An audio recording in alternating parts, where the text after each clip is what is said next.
Hello la team, j'espère que vous allez bien. On se retrouve aujourd'hui pour une review du chapitre 1093 de One Piece. Ça faisait longtemps que j'en avais pas fait, donc je me suis dit, ok, on va quand même parler des derniers chapitres, on va quand même placer ces hypothèses pour me dire plus tard, ah, ça je l'avais trouvé. Voilà les gars, moi ce que j'aime bien avec les reviews, c'est que tu peux placer tes petites théories, et c'est comme un jeu en fait. Ça veut dire que dans les prochains chapitres, tu dis, oh, ça je l'avais trouvé, ah, ça j'aurais pas vu les choses comme ça. Vous voyez, c'est ça qui est cool avec les reviews, donc j'avais envie d'en faire une, et il y a pas mal de sujets à traiter, donc avant de commencer, comme d'habitude, vous connaissez la chanson. Petit pouce bleu, abonnement si ce n'est pas déjà fait, et on est parti. Alors, on va détailler ce chapitre, même si en soi, c'est un chapitre assez plat. Voilà, il se passe pas grand-chose, mais on va le détailler parce que je sais que dans le futur, il y aura pas mal de rebondissements. Donc, on commence avec la première thématique que je voulais aborder, le robot et l'ancien royaume. Pourquoi ce robot a réagi? Eh bien, déjà, j'ai envie de vous dire, petite théorie confirmée. Moi, pour ma part, j'avais théorisé que ce serait déjà, d'une part, la voix de toute chose, et surtout la capacité de Luffy à produire une énergie spéciale. L'énergie dont Vegapunk parle est issue tout simplement de la volonté de Joy Boy. Du moins, de la volonté de son fruit du démon. Et ça, je l'avais théorisé, donc les amis, ça fait très plaisir, mais on va aller encore plus loin, et j'aimerais vous dire que ces battements de cœur de Luffy, ce n'est pas simplement une énergie que l'on pourrait toucher, mais c'est une énergie plus spirituelle. Pour moi, les battements de cœur de Luffy, c'est comme un souffle de vie. Il insuffle la vie aux êtres l'entourant. Les êtres inertes qui l'entourent, il est capable de les animer. Et là, si vous comprenez ce que je veux vous dire, ça va encore plus loin que son fruit du démon. Parce que pour moi, ce que Luffy a été capable de faire avec ce robot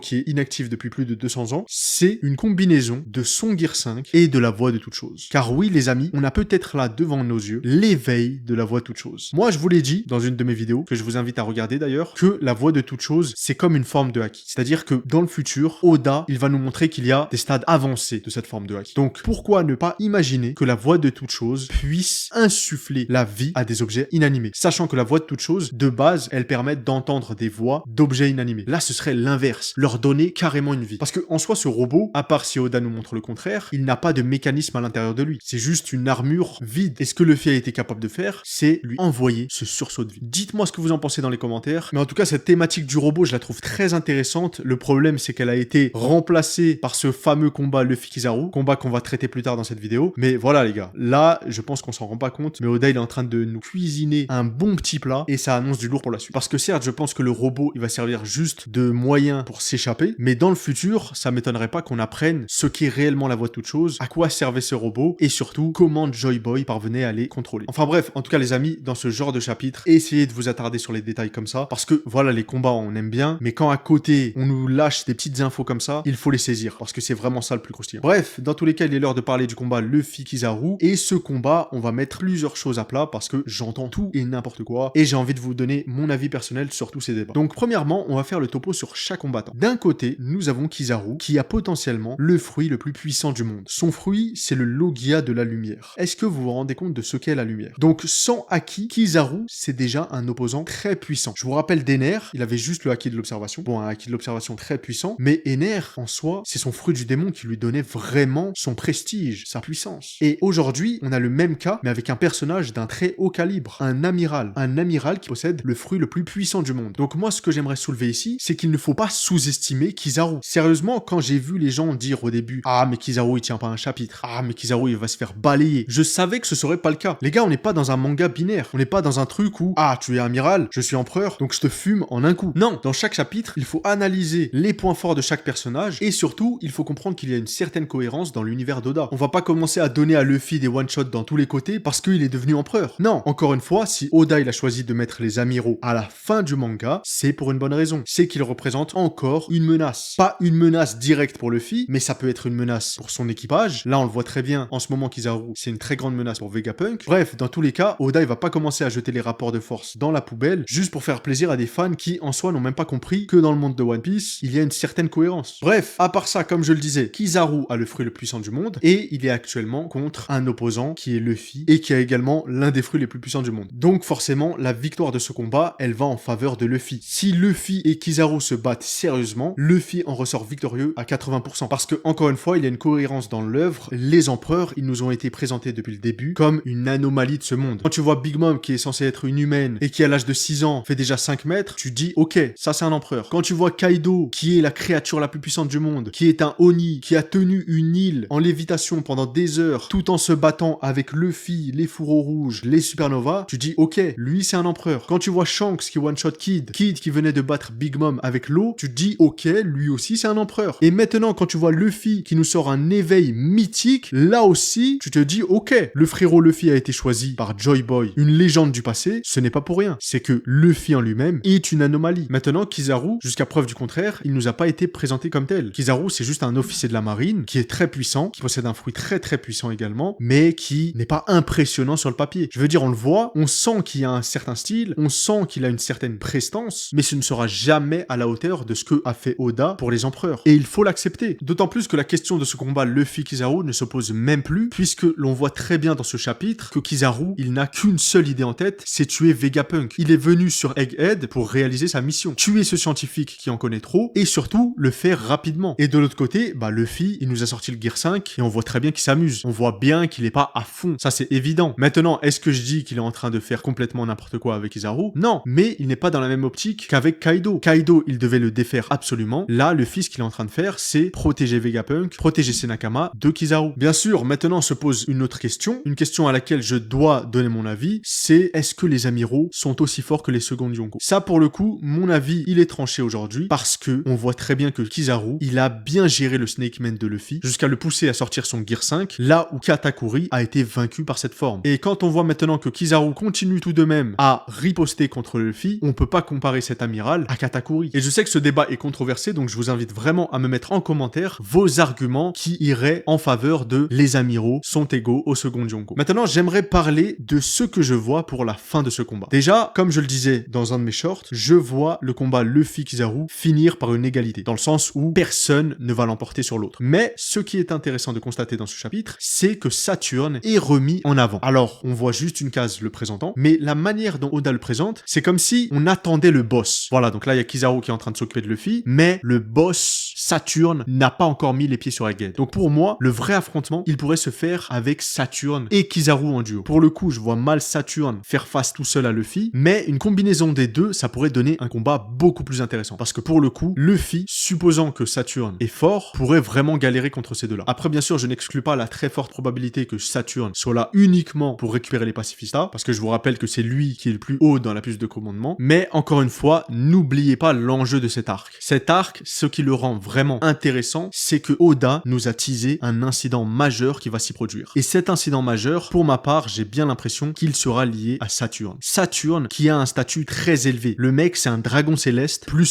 Donc ce que je vois bien, c'est un Luffy qui parvient à vaincre Saturne et donc par conséquent, il pourrait lever une alerte maximale. Parce que si on y réfléchit bien, le dragon céleste qui s'est fait frapper par Luffy, il a ramené un amiral. Et moi, ce que j'imagine, c'est que si tu tapes un membre du Gorosei, c'est les chevaliers divins qui se rappliquent. Et je pense que ça va être ça l'incident majeur. Les chevaliers divins vont se réunir pour attaquer un empereur. Et là, pour le coup, on va très bien manger. Parce que encore une fois, les chevaliers divins, même si on sait rien de leur puissance, ça m'étonnerait que Oda les place aussi tard pour que ce soit un gros flop. En tout cas, pour ce qui est de l'ambiance de ce combat, je ne sais pas ce que vous en pensez, mais je trouve qu'elle est vraiment trop légère. Je veux dire, là, avec le Gear 5, on n'a vraiment pas l'impression d'être dans un combat sérieux. Et moi, pour le coup, c'est pour ça que je vois Saturne arriver comme une fleur pour justement amener du drame. Et je sais que Oda a dit qu'il était là pour s'amuser, que maintenant il voulait avoir des combats assez fun, mais ce serait quand même bizarre de ne plus avoir du tout tension et de nous montrer juste des combats où Luffy fait le débile. Donc, je vous le dis, Saturne va arriver, va probablement faire un duo avec Kizaru et la suite s'annonce exceptionnelle. Donc les amis, j'espère que cette review vous aura plu. Dites-moi tous vos avis en commentaire, qu'est-ce que vous avez pensé de ce chapitre et on se dit à très bientôt pour de nouvelles vidéos. Ciao!